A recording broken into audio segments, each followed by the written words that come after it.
And now, the Hall of Fantasy. Welcome to the Hall of Fantasy. Welcome to the series of radio dramas dedicated to the supernatural, the unusual, and the unknown. Come with me, my friends. We shall descend to the world of the unknown and forbidden. Down to the depths where the veil of time is lifted, and the supernatural reigns as king. Come with me and listen to the tale of the golden bracelet of amoniris. There doesn't seem... Over there, next to the sarcophagus. It's one of the workers. He shouldn't be in here. Something's happened to him. Here, you. Get up. Get out of here. Just a minute. What are you feeling his pulse for? He's dead. What? He's dead. And look, around his wrist. That's the snake bracelet the mummy wore. There's a strange mark on his wrist, like the fang marks of a snake. The Hall of Fantasy will present the golden bracelet of amoniris in just a moment. And now for our story entitled The Golden Bracelet of Amoniris. I had gone over to Egypt with Dr. Jason Freeman's archaeological group to discover, if possible, the tomb of the pharaoh Amouaten. Amouaten had been one of the greatest rulers of the Third Dynasty. Other parties before ours had covered every inch of ground in the Valley of Kings, only to meet with failure. Dr. Freeman believed the lost tomb was several miles away from the valley, and accordingly, our base of operations was set up some 20 miles north of the Valley of Kings. It was about midday, almost a month after we had begun excavating.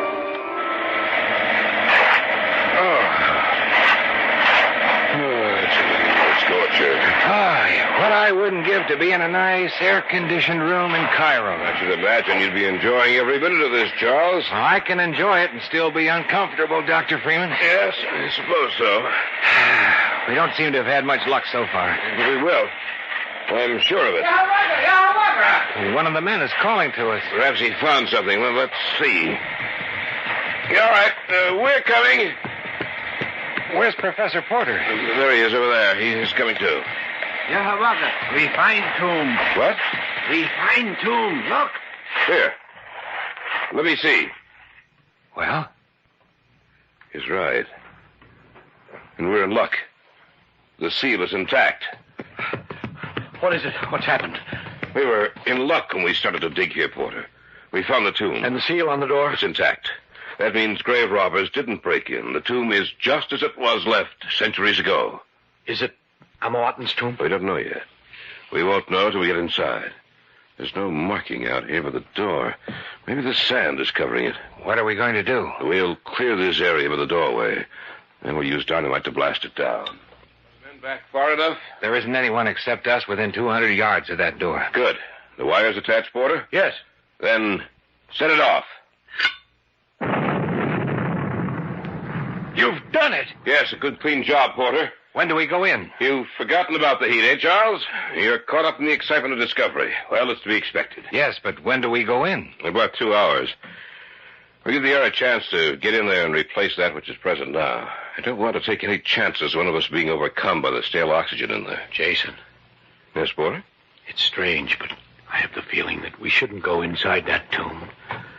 Well, I don't know. I must be reading too many murder stories in my spare time. Everything inside that tomb is dead. Of course, nothing can hurt us.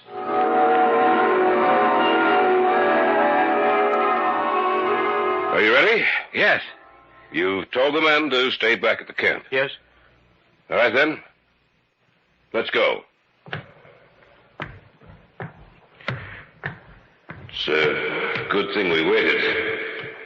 It still smells stale, musty in here. Seems strange that there was no inscription on the door outside the tomb. Nor is there any in this passageway. Burial chamber will let us know whose tomb this is. Shine your lights up ahead. I think we're coming to it. Yes, we are. Now, We'll find out if we've discovered the tomb of Amoaten. There's an inscription over there. Shine your lights over there. See if you can make it out, Porter. It's not the tomb of Amoaten, Jason. It's the tomb of Amoniris. Amoniris? Yeah. The legendary queen of the Third Dynasty. It's truly a great discovery. Then you're not disappointed. Of course not, Charles. We've come across something the world thought was lost forever. Amoniris, the greatest of the queens of Egypt. Even in the most complete histories of Egypt, only vague references are made to her name. But we were sure she existed. And this will prove it. Who was she? Queen of Egypt, master of men, and one of the cruelest rulers of the ancient world. To disobey her slightest wish meant death to the one who incurred her wrath. Let's see if we can open the sarcophagus. This burial chamber is magnificently preserved. I only hope that the mummy of Amoniris will be in the same condition. There's an inscription on the side of the sarcophagus, Jason. What does it say? Let me see. Whomsoever violates the resting place of the queen and steals her wealth from her shall die the death she reserves for him. Nice and friendly. They went to a great deal of trouble to frighten the grave robbers away. Inscriptions like that one appealing to the superstitious natures of their people. They hoped it would save their tombs from being ransacked. For the ancient Egyptians believed that they needed their wealth and possessions after death. Well, it certainly made me think for a minute. Oh, there's nothing to it. Isn't it right, Boyd? No, there's nothing to it. Now then, let's see if we can't roll the top of this sarcophagus off. The three of us together. Right. All right. All together now. A little more. That does it. Shall die the death. Yes. There she is. Wrapped in mummy cloth. And her head covered by a gold mask. The mummy of Amoniris. Whosoever violates my tomb shall die. Listen, What's the matter, Porter?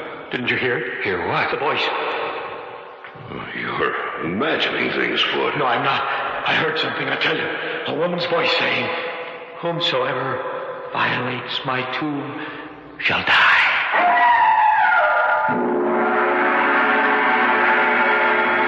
We'll return to the Hall of Fantasy in the tale of the Golden Bracelet of Amoniris in just a moment.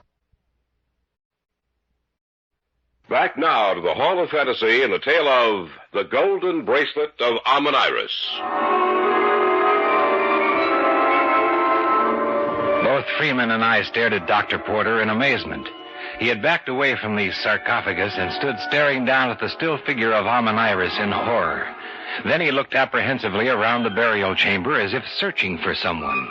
What's the matter with you, Porter? I tell you, I heard something. Well, I thought I heard something, too, like an animal howling. And that's all? Yeah, that's all. Well, I heard the animal, too. But I didn't hear any voice, Porter. Maybe you imagined you heard it. It's possible that I imagined it, but it was so real. As if she were standing right beside me. Stop looking around the burial chamber. There's no one else in here. Are you sure? Of course we are. You don't look at all well, Porter. Maybe you'd better go outside and get some air. No, I'll stay here with you. Then forget about what you thought you heard. Sound like a superstitious fool. I'm sorry, but... Forget it. What do you want me to do? We're going to unwrap the mummy. See what jewels and articles of value it has in its person. You've done this before, Porter. I think you should take charge of the job. That's it. That's the last of it. What a remarkable state of preservation she's in. Look, on her left wrist. That's a gold snake bracelet. Yes. I noticed it before. Beautiful workmanship. It looks almost as if it were alive. But it's not. It's getting late. We better go back to camp now. We can catalog the contents of the burial chamber tomorrow. It moved. What moved? The snake bracelet. It moved. Nothing's moved, Porter, except your imagination. You don't stop it. I'm going to recommend that you be sent back to the States. I'm sorry, Jason. I don't know what's the matter with me. I thought it moved. You're not a superstitious man, Porter. Now, that's one of the reasons I wanted you with me in this expedition. But you're sounding like a frightened fool.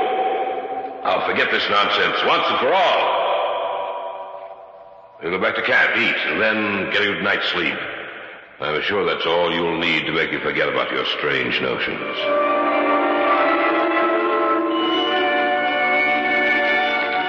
What time is it? Almost 10:30.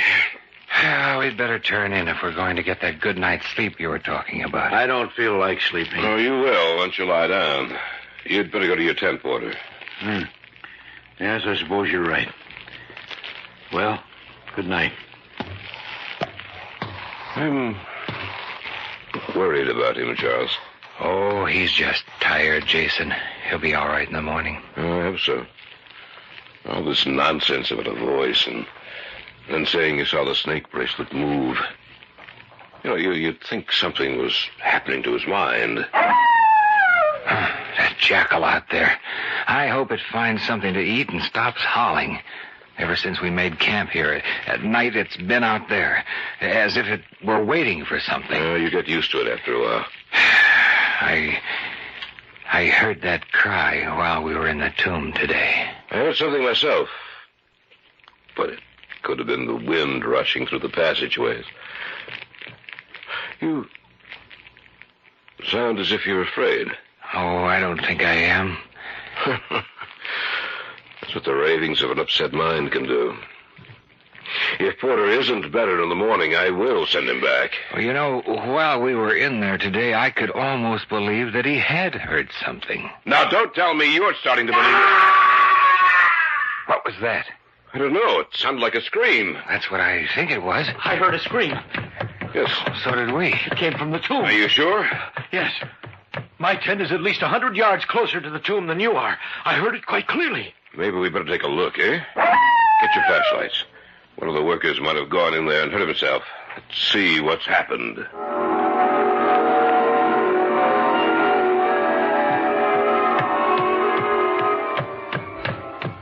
Anyone in here? Shine your lights around. Well, that doesn't seem... Over there. Next to the sarcophagus. It's one of the workers. He shouldn't be in here. Something's happened to him. Here, you. Get up. Get out of here. Just a minute. Oh. What are you feeling his pulse for? He's dead. What? He's dead. And look. Around his wrist. That's the snake bracelet the mummy wore. There's a strange mark on his wrist, like the fang marks of a snake. Let me see. Those are fang marks. What's wrong? I felt it move. I felt it move. What move? The snake bracelet. You're insane. No, Jason. It did slip down his wrist a little. And now, it's on the floor. Well, there's nothing to be afraid of, Porter. It's just a gold bracelet. An inanimate object that can harm no one.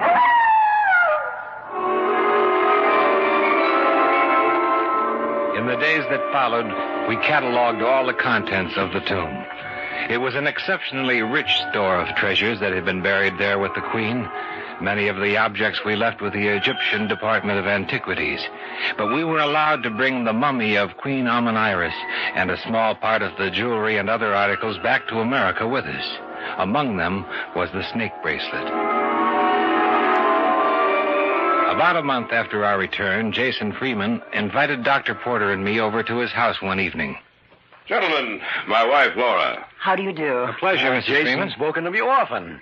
And he's spoken of both of you often also. I feel as though I know you already. I see you're wearing the gold bracelet we found in the tomb. Yes, a gift from my husband. The other things he presented to the museum. Did he tell you Yes. about...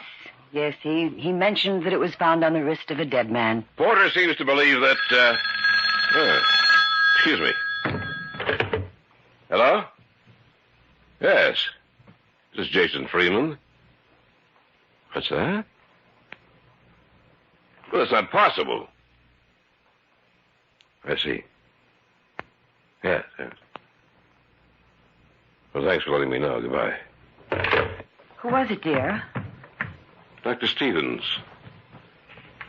The curator of the museum. Anything wrong, Jason? Yes. He said the mummy of amoniris is missing from its glass case. The case is completely shattered, but the mummy is gone. Well, who would want to see Stevens said the watchman told him he saw something walking across the grass outside the museum. What do you mean? He said it was the mummy he saw. You are listening to the tale of The Golden Bracelet of Amoniris on this week's journey down the corridors of the Hall of Fantasy. We'll return to our story in just a moment. And now, back to our story entitled The Golden Bracelet of Amoniris.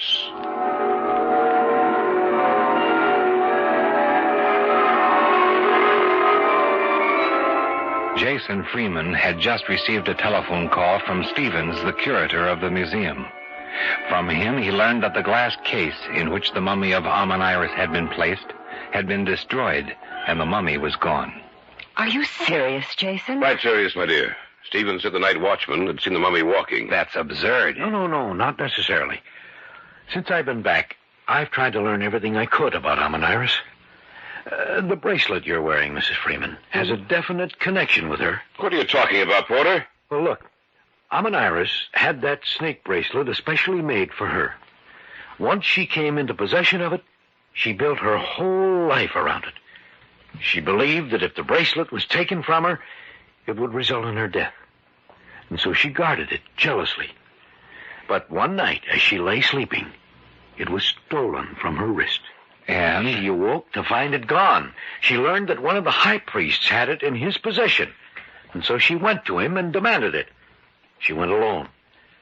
When she walked into the trap the priests had laid, they killed her. I know that story, too, Porter. That's only one of the legends that surround Amoniris. That's right, Jason, only one. But I'm not through telling you about her yet. Oh, why don't you forget about her, Professor? Because it may mean our deaths if I do. I think your mind's going back on you, Porter. I don't care what you think. I'm trying to help you, and I think you should listen. And I think that you... Oh, now, Jason, let him talk. According to the legend surrounding her, it is said that if the bracelet is removed from her wrist, Amoniris will wake from her long sleep to recover the bracelet. And with her, she will bring death. I know that story, too, Andrew. And it's all Tommy, right? I don't think it is, Jason. I think it's true. Then I think you're as stupid as the story you're telling. Jason. I'm sorry, my dear. The mummy is gone, Jason. Well, someone could have taken it. Not according to the night watchman. And he could have been drinking. He saw something, Jason. Something out on the lawn in front of the museum. I'm going to take this thing off. What's the matter with you? All of you. This is the 20th century, not the Dark Ages. How far is the museum from here? About half a mile. And it shouldn't be too long. What do you mean? The mummy should be here soon. Listen. Dog. Only a dog. I'm not so sure. It could be the cry of a jackal. Oh. I refuse to stay in here and listen to such stupid nonsense. I'm going out for a walk. Jason, don't go out there. I'm not going to stay here and listen to a lot of foolishness. Jason! Let him go. Oh, I'm sorry that I made your husband angry, Mrs. Freeman. It's just that I believe that we never should have entered the tomb of Amoniris. Andrew. Yes? Mrs. Freeman set the snake bracelet down on the coffee table. Now, no one has touched it since. Do you see what I see? It's moved. Oh, that's no dog out there. What are we going to do? I think that we should... That's Jason. We better see what happened. He shouldn't have gone out there. Let me in. Open the door, Porter. It's out there. What's out there? The mummy. I saw it. Then the story is true. I owe you an apology, Porter. I'm sorry. What are we going to do? It must be destroyed. But how? That thing from the past is 5,000 years old and still lives. It's getting closer to us. We have to think of something. It's trying to break down the door. Get back! Do you have a gun in the house? No. Any other weapon? Nothing at all. Besides, what good would bullets do against it? That door won't hold up much longer. We have to think of something. Fire. What's that? The way to destroy it. Fire. Jason, do you have any kerosene, any turpentine, anything flammable around the house? Not that I know of. Oh, I have some cleaning fluid in the kitchen. Get it, and some old rags that we can soak with it. I'll be right back. Now, look, when it breaks in, it'll probably head first for the bracelet and then for us. Yes. Now, we'll soak the rags in the cleaning fluid, and when it gets close enough to us, we'll light them and throw them at the mummy. It's been kept dry through all these centuries. It should burn like a torch. The next time, the door will break in. We must be absolutely certain that the burning rags fall on the mummy. What about the house? What do you want to save? Your house or your life? Here it is. Good. Now, pour the cleaning fluid over these rags. Here, I'll do it. Make sure the rags are completely soaked with the fluid. Don't worry, I will. Oh! It's there, standing in the doorway. Seize the bracelet. Remember, when it picks up the bracelet, we throw the burning rags at it. That's all the cleaning fluid. It's got the bracelet. All right, light the rags. Right!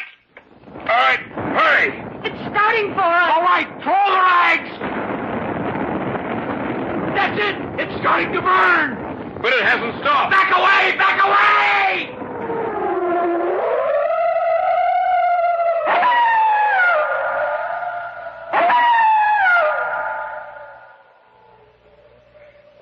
Are you sure the fire's completely out? Yes. I was afraid that we'd never be able to stop it. So was I. Yes. But we did stop. And the mummy is destroyed. Well, there's nothing left but ashes. And the bracelet.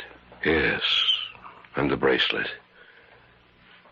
Only the flames melted it down, so that it's lost all shape and form. That's all there is left of the golden bracelet of Amoniris.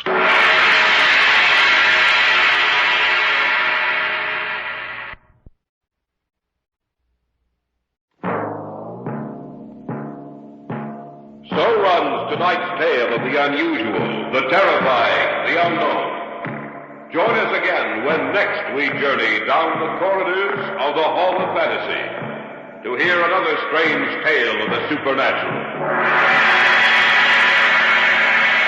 All characters and events portrayed in these programs are fictional, and any similarity to actual events or persons, living or dead, is purely coincidental.